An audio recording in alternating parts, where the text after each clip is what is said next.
இங்க பாருங்க மட்டன் பிரியாணி சூப்பரா இருக்கு, நல்லா வெந்திருக்கு, நல்லா இருக்கு. விஜய் கொடுத்தாரு, தக்காளி சாதம் கொடுத்தாரு. தக்காளி சாதத்துக்கும் பிரியாணிக்கு எது பிரியாணி தான். தண்ணி என் மேல மாட்டுருங்க. டயத்துல யாரு கொடுப்பா, யாரமா சொல்றீங்க? அது விஜய் பார்த்து சொல்லுங்க. எனக்கு ஆனா ரெண்டுமே மட்டன் பிரியாணி தான் வந்திருக்கு. சாப்பிடுங்க, நல்லா இருக்கு சொல்லுங்க. சூப்பரா இருக்கு. என்னப்பா பீஸ் சாப்பிடுப்பா, நல்லா இருக்குப்பா.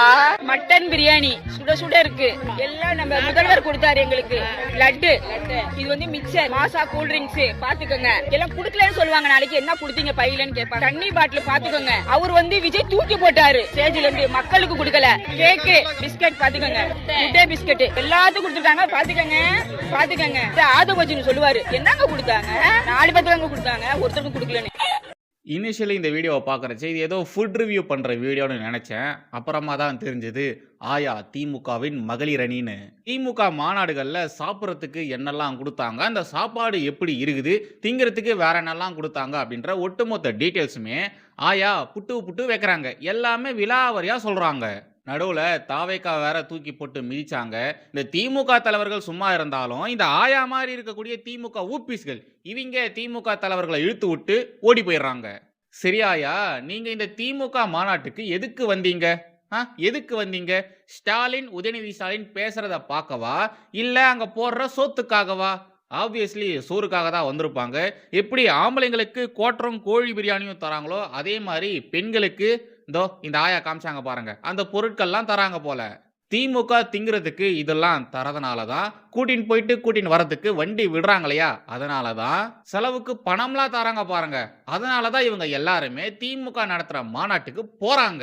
தயவு செய்து புரிஞ்சுக்கோங்க, திமுக ஊபிஸ்கள் திமுகவுக்காகவோ இல்ல ஸ்டாலின், உதயநிதி ஸ்டாலினுக்காகவோ அவங்க நடத்துற மாநாட்டுக்கு வர்றது கிடையாது. எப்பொழுதும் எதிராசன் வடிவழகு என் இதய தொழுதால் இல்லை எனக்கெதிர், இல்லை எனக்கெதிர், இல்லை எனக்கெதிரே. ஸ்ரீமதே ராமானுஜாய நமஹா. எனதருமை தேசியவாதிகள் அனைவருக்கும் வணக்கம் அண்ட் ஜெய் Shriram. According to NCRB data, which means national crime records bureau, அவங்க வெளியிட்ட டேட்டாவின்படி கடந்த அதிமுக ஆட்சியை விட நடக்கிற இந்த திமுக ஆட்சியில தான் பட்டியலின மக்களுக்கு எதிரான வன்முறைகள் அதிகமாயிருக்கு. அது மட்டும் இல்லாம சார்ஜ் ஷீட்டிங் ரேட்டும் கம்மியாயிருக்கு. அதிமுக ஆட்சி காலகட்டங்களில் பட்டியல் சமூக மக்களுக்கு எதிரான வன்முறைகள் எந்த அளவு இருந்திருக்கு அப்படின்ற டேட்டாவை சொல்றேன் கேளுங்க. 2018 1413, 2019 1144, 2020 1274. ஓகேங்களா? இது அப்படியே திமுக ஆட்சிக்கு வந்ததுக்கு அப்புறமா எப்படி மாறி இருக்குன்னா, 2021 1377, 2022 1761, 2023 1921. இந்த லட்சணத்தில் ஆட்சியை செஞ்சு போட்டு இந்த திமுக காரங்க மேடையில் ஏறனா என்ன பேசுறாங்க? பட்டியல் சமூக மக்களுடைய பாதுகாவலன் நாங்க தான், பட்டியல் சமூக மக்களின் பாடிகார்ட் முனீஸ்வரன் நாங்க தான் அப்படின்ற மாதிரி பில்டப்புகள் கொடுக்கறாங்க. இதுல திருமாவளவன் இருக்காரு இல்லையா, அவரு திமுக கூட தான் கூட்டணியில் இருக்காரு. அவரு எம்பியா இருக்காரு. அவருக்கு இந்த NCRB டேட்டா தெரியாமலையா இருக்கும்? அவருக்கு GST பத்தி தான் தெரியலன்னா இந்த NCRB டேட்டா பத்தி கூடவா தெரியாம இருக்கும்? கண்டிப்பா அவருக்கு தெரிஞ்சிருக்கும். ஆனாலும் அந்த மனுஷன் வாயை திறந்து ஒரு வார்த்தை இப்போ வரைக்கும் பேசவே இல்லை. ஆகாஷ் மரணம் நீங்க கேள்விப்பட்டிருப்பீங்க. அந்த விவகாரத்துக்கு கூட திருமாவளவன் அவர்கள் ஒரு வார்த்தை பேசல, கண்டன அறிக்கை வெளியிடவே இல்லை. ஐயாக்களா, ஈரான், காசா, பாலஸ்தீன் இந்த விவகாரங்களை குறித்து தொடர்ந்து கொடிப்பிடிச்சு பேசுனதெல்லாம் போதும். அங்க இருக்கிற மக்களுக்காக ஆதரவாக நாங்க இங்க உட்கார்ந்து போராட்டம் ஆர்ப்பாட்டம்லாம் பண்றோம்னு இங்க இருக்கிற முஸ்லிம்களுடைய ஓட்டை கவர் பண்ணதெல்லாம் போதும். தயவு செய்து நம்ம ஜனங்களை பத்தி கொஞ்சம் பேசுங்க. இங்க இருக்கிற மக்கள் படும் அவதிகளை குறித்து கொஞ்சம் கேள்வியை கேளுங்க. உங்க கூட்டணி கட்சி தான் ஆட்சியில இருக்கு, என்ன நடக்குது, என்ன மாதிரியான விஷயங்கள் நீங்க பண்றீங்க அப்படின்றத தயவு செய்து கொஞ்சம் கேளுங்க. உங்களுக்காக ஓட்டு போட்ட மக்களுக்காக கொஞ்சமாச்சும் வேலையை பாருங்களேன். அங்க அவனுங்களுக்கு நடக்கிற சம்பவத்துக்காக இங்க உட்காந்து நீங்க பேசுறதுனால எவனுக்கு என்ன பிரயோஜனம்? 5 பைசா பிரயோஜனம் கிடையாது. இங்க இருக்கிற மக்களுக்கு 5 பைசா பிரயோஜனம் கிடையாது. இங்க நடக்கிற விவகாரங்களுக்காக நீங்க எப்பதான் பேசுவீங்க, பேச போறீங்க? இதுல அந்த குறிப்பிட்ட சமூக மக்களுக்கான ஒரே தலைவன் இவருதான், இவர்தான் வாழும் அம்பேத்கர் அப்படின்ற மாதிரி திருமாவளவனை தலையில தூக்கி வச்சு கொண்டாட இங்க ஒரு கூட்டம் வேற இருக்கு. எப்படி நம்ம தமிழகத்துல பெண்கள் குழந்தைகளுக்கு எதிரான குற்றங்கள் நாளுக்கு நாள் அதிகமாயிட்டே இருக்கோ, அதே மாதிரிதான் இங்க இருக்கிற பட்டியல் சமூக மக்களுக்கு எதிரான வன்முறைகள் அதிகமாயிட்டே இருக்கு. திமுக அரசின் கீழே ஒவ்வொரு நாளும் வன்முறை குற்றங்கள் அதிகமாயிட்டே தான் இருக்கு. கண்ட்ரோல் பண்ணவே முடியல. தமிழகத்தின் ஒவ்வொரு மூலை முடக்குகளிலும் கொலை, கொள்ளை, கற்பழிப்பு, பாலியல் குற்றங்கள், ஏகப்பட்ட பாலியல் குற்றங்கள் தொடர்ந்து நடந்துகிட்டே தான் இருக்கு. சட்ட ஒழுங்கு சந்தி சிரிச்சிட்டு இருக்கு. நடக்கிற இந்த சம்பவங்கள் எல்லாமே தமிழகத்தில் இருக்கக்கூடிய மக்களுக்கு பெரும் அச்சத்தை ஏற்படுத்தி இருக்கு. அது மட்டும் இல்லாம இதனால இந்த நிகழ்வுகளால நாளுக்கு நாள் தமிழகம் நரகமா மாறிட்டு இருக்கு. ஓகே, கடைசி 7 நாள்ல தமிழகத்துல நடந்த கொடூர சம்பவங்களை மட்டும் நான் வரிசைப்படுத்துறேன். இப்ப நான் சொல்ல போற விஷயங்கள் எல்லாமே அபிஷியலா ஊடகங்கள்ல வந்த செய்திகள் தான்.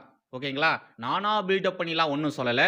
இது எல்லாமே அஃபீஷியலாக தமிழக ஊடகங்களில் வெளிவந்த செய்திகள் தான். மார்ச் 5ஆம் தேதி சிவகங்கையில் போதையில் இருந்த ஒரு கும்பல் அங்கே இருக்கிற பப்ளிக்ஸை, போகிறவங்க வரவங்களெல்லாம் கத்தியால் குத்தி கொலை பண்ணியிருக்கு. அதே நாள் சென்னையில் புளியந்தோப்பு அப்படின்ற ஒரு பகுதியில் அங்கே இருக்கிற ஒரு ஆட்டோ ஓட்டுநர் ஒரு பெண் பயணிக்கிட்ட ரொம்ப தவறாக நடந்திருக்கான். உடல் ரீதியில் அந்த பெண் பயணியை தாக்கியிருக்கான். மார்ச் 6ஆம் தேதி மறுநாள் பார்த்தீங்கன்னா சிவகங்கையில் சியோன் நகர் அப்படின்ற ஒரு பகுதியில் கத்தியால குத்தி 2 பேரை கொலை பண்ணியிருக்கானுங்க. அதே நாள் கோயம்புத்தூரில் நகைகளுக்காக, தங்க நகைகளுக்காக ஒரு வயசான லேடியை கொலை பண்ணியிருக்கானுங்க. கொள்ளை அடிக்கணும் அப்படின்ற ஒரு நோக்கத்தோட அந்த வயசான பாட்டியை கொலை பண்ணியிருக்கானுங்க. அதே நாள் செங்கல்பட்டில் ஒரு பிரெக்னென்ட் லேடிக்கு ஒரு கோரமான ஆக்சிடென்ட் நடந்தது செங்கல்பட்டில். ஓகேங்களா, அப்புறம் சென்னை ராயப்பேட்டாவில் போலீஸ் ட்ரெஸ்ல இருந்த ஒருத்தர் ஒரு பொண்ணுகிட்ட தப்பா நடந்துக்கணும் அப்படின்ற ஒரு நோக்கத்தோட அந்த பொண்ணு வீட்டுக்குள்ள போயிருக்காரு. காவலர், இந்த வேலியே பயிர் மேய்ந்த கதைன்னு ஒரு வீடியோ போட்டிருப்பேன், அந்த சம்பவம் தான் இது. அதே நாள் மதுரையில் போதையில் இருந்த ஒரு கும்பல் கல்லூரி பேருந்த அடிச்சு நொறுக்கியிருக்கானுங்க. அதே நாள் சென்னையில் மார்ச் 6ஆம் தேதி சென்னையில் ஒரு வீட்டில் அத்துமீறி ஒருத்தன் நுழைஞ்சி அந்த வீட்டில் இருந்த பொண்ணுக்கு பாலியல் வன்கொடுமை செஞ்சிருக்கான். மறுநாள் மார்ச் 7ஆம் தேதி நாமக்கல்ல கத்தியால குத்துனதில் 2 பேர் காயமடைஞ்சிருக்காங்க. மார்ச் 8ஆம் தேதி சிவகங்கையில் போலீஸ் காவலில் இருந்த ஒரு இளைஞர் இறந்து போயிருக்காரு, லாக்அப் மரணம். ஓகேங்களா, அதே நாள் அதே சிவகங்கையில் ஒரு ஆட்டோ ஓட்டுநரை கழுத்தை நெரிச்சு கொலை பண்ணியிருக்காங்க. ஓகேங்களா, கழுத்தை நெரிச்சு கொலை பண்ணியிருக்காங்க. அதே நாள் நாமக்கல்ல ஒரு சின்ன பொண்ணுக்கு பாலியல் வன்கொடுமையானது நடந்திருக்கு. அதே நாள் திருவள்ளூரில் இலங்கை தமிழர் மறுவாழ்வு குழுவின் தலைவர் கொலை பண்ணப்பட்டிருக்காரு. அதே நாள் சென்னையில் மார்ச் 8ஆம் தேதி, ஓகேங்களா, மார்ச் 8ஆம் தேதி சென்னையில் மறுபடியும் ஒரு சின்ன பொண்ணுக்கு பாலியல் வன்கொடுமையானது நடந்திருக்கு. அதில் ஒரு அரசியல் பிரமுகர் வேற சம்மந்தப்பட்டிருக்காரு. மறுநாள் மார்ச் 9ஆம் தேதி திருசூலம் அப்படின்ற ஒரு பகுதியில் இரட்டை கொலை நடந்திருக்கு. அப்புறம் கிருஷ்ணகிரியில் ஒரு வயசான தம்பதிகள் மீது கொடூரமான தாக்குதல் நடந்திருக்கு. அந்த தாத்தாவை அடித்து கொண்டிருக்கானுங்க, பாட்டியை பாலியல் வன்கொடுமை செஞ்சுருக்கானுங்க. அப்புறம் தென்காசியில் சங்கரன் கோவில் இந்த பகுதியில் பார்த்தீங்கன்னா ஒரு விவசாயியை கொலை பண்ணியிருக்கானுங்க. மறுநாள் மார்ச் 10ஆம் தேதி செங்கல்பட்டில் 16 வயசு சின்ன பொண்ணை கூட்டு பாலியல் வன்கொடுமை செஞ்சுருக்கானுங்க. 11ஆம் தேதி தூத்துக்குடியில் மறுபடியும் ஒரு சின்ன பொண்ணை பாலியல் வன்கொடுமை செஞ்சு கொலை பண்ணியிருக்கானுங்க. மறுநாள் மார்ச் 12ஆம் தேதி நேத்திக்கு சென்னையில் பார்த்தீங்கன்னா 3 பாலியல் வன்கொடுமைகள் நடந்திருக்கு. காலேஜ் படிக்கிற பொண்ணு, ஒரு சின்ன பொண்ணு, அப்புறம் 19 வயசு இருக்கக்கூடிய ஒரு பொண்ணு. பாலியல் வன்கொடுமை சின்ன குழந்தைகளிலிருந்து வயசான பாட்டி வரைக்கும் எல்லாருமே இந்த ஒரு விஷயத்தை ஃபேஸ் பண்ணிட்டும் இருக்காங்க.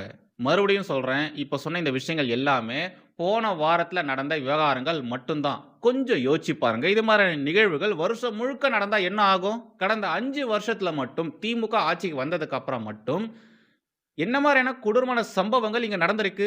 இதுதான் திமுக காரங்க சொல்கிற திராவிட மாடல் சாதனையா? இதான் சாதனையா? இது போல நிகழ்வுகள் தமிழகத்தில் நடக்கிறதுனால தான் தமிழகம் கொஞ்சம் கொஞ்சமாக நரகமாக மாறிட்டு வந்துட்டு இருக்கு. தமிழகத்தில் எங்கே பார்த்தாலும் கொலை, கொள்ளை, கற்பழிப்பு, கூட்டு பாலியல் வன்கொடுமைன்னு ஏதாச்சும் ஒரு செய்தி தினம் வந்துக்கிட்டே இருக்கு. நம்ம மாநிலத்துக்கு என்னதாங்க ஆச்சு? ஸ்டாலின் எப்போவுமே சொல்லுவார், டெல்லிக்கு எப்போவுமே இந்த ஸ்டாலின் அவுட் ஆஃப் கண்ட்ரோல் தான். ட்ரூ, அவர் சொன்னது உண்மைதான். டெல்லிக்கு மட்டும் ஸ்டாலின் அவுட் ஆஃப் கண்ட்ரோல் கிடையாது, நம்ம தமிழகத்துக்கும் ஸ்டாலின் அவுட் ஆஃப் கண்ட்ரோல் தான். ஒரு பையன் முதலமைச்சரா மதிக்க மாட்டேன்றான். முதலமைச்சர் சொல்லக்கூடிய விஷயங்கள காது குடுத்து கேட்க மாட்டேன்றான். குற்றங்கள் தொடர்ந்து நடந்துகிட்டே தான் இருக்கு. அதிகமாயிட்டே தான் இருக்கு. ஒரே மாதிரியான குற்றங்கள் தொடர்ந்து நடந்துகிட்டே தான் இருக்கு. இவங்க ஒழுங்கான முறையில நடவடிக்கைகள் எடுத்திருந்தாங்கன்னா, அந்த குற்றங்கள் தடுக்கப்பட்டிருக்கும் தானே! குற்றங்கள் கம்மியா இருக்கணும் தானே! பட் ஒரே மாதிரியான குற்றங்கள் தமிழகத்துல பல்வேறு பகுதிகள்ல தொடர்ந்து நடந்துகிட்டே தான் இருக்கு. அதிகமாயிட்டே தான் இருக்கு. இதே நிலை நீடித்தால், இப்ப எப்படி துபாய்ல இருந்து எல்லாருமே காலி பண்ணிட்டு போறாங்க. அவங்கவங்க சொந்த ஊருக்கே போறாங்க. அதே மாரியான நிலை இங்கேயும் வரும். உடனே வராது. ஆனா வரும். நேத்திக்கு போட்ட வீடியோல கூட சொல்லியிருப்பேன். 2 வயசு குழந்தைய தொட்டு, 14, 17 வயசு குழந்தைய தொட்டு, 70 வயசு பாட்டி வரைக்கும் இங்க பாதிக்கப்படுறாங்க. பாலியல் வன்கொடுமைக்கு ஆளாக்கப்படுறாங்க. இங்க பெண்களுக்கு சுத்தமா பாதுகாப்பே இல்லாத ஒரு சூழ்நிலை தான் ஏற்பட்டிருக்கு அப்படின்ற மாரி சொல்லியிருப்பேன். என் வீடியோவ பார்க்குறவங்களுக்கு தெரிஞ்சிருக்கும். இந்த விஷயத்த நான் நேத்திக்கு வீடியோல மட்டும் சொல்லியிருக்க மாட்டேன். லாஸ்ட் 2 மந்த்ஸா இந்த விஷயத்த தான் நான் சொல்லிட்டு வந்துட்டுருக்கேன். ஏன்னா, அவ்ளோ செய்திகள் வந்துகிட்டே இருக்கு.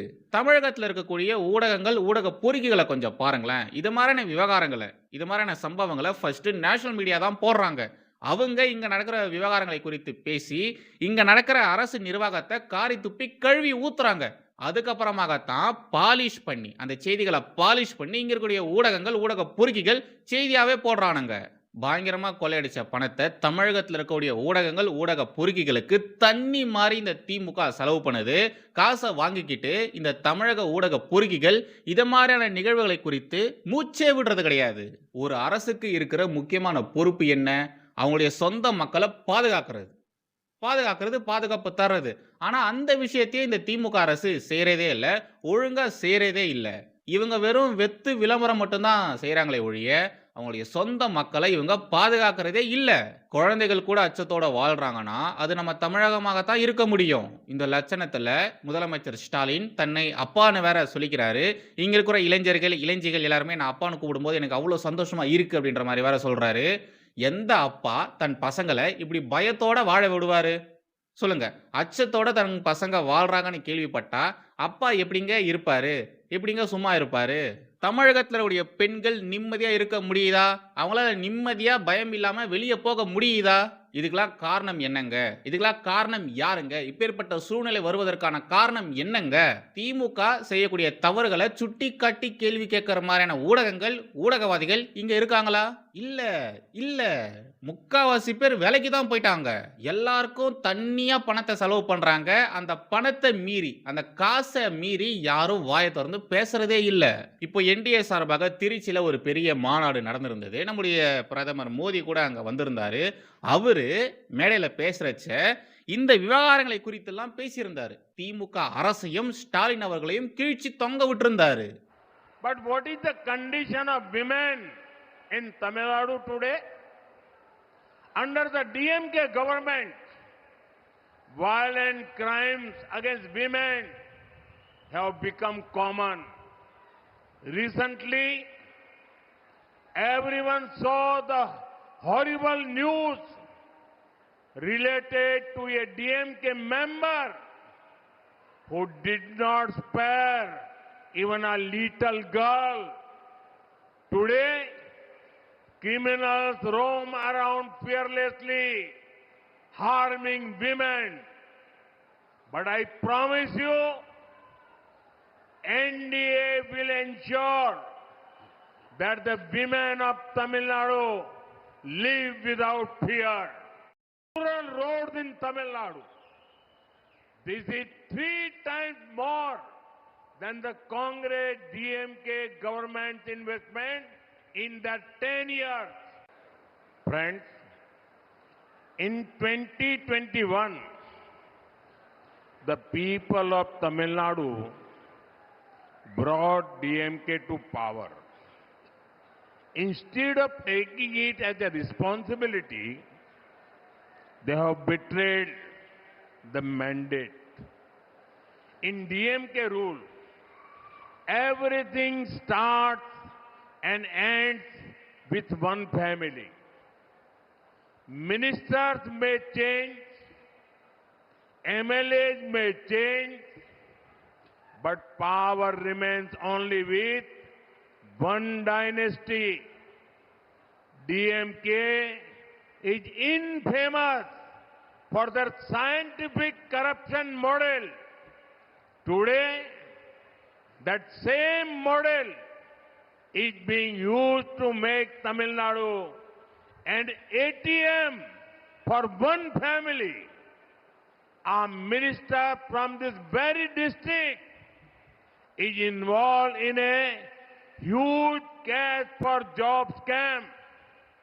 When jobs are sold for money, the dreams of honest middle class and poor youth are destroyed.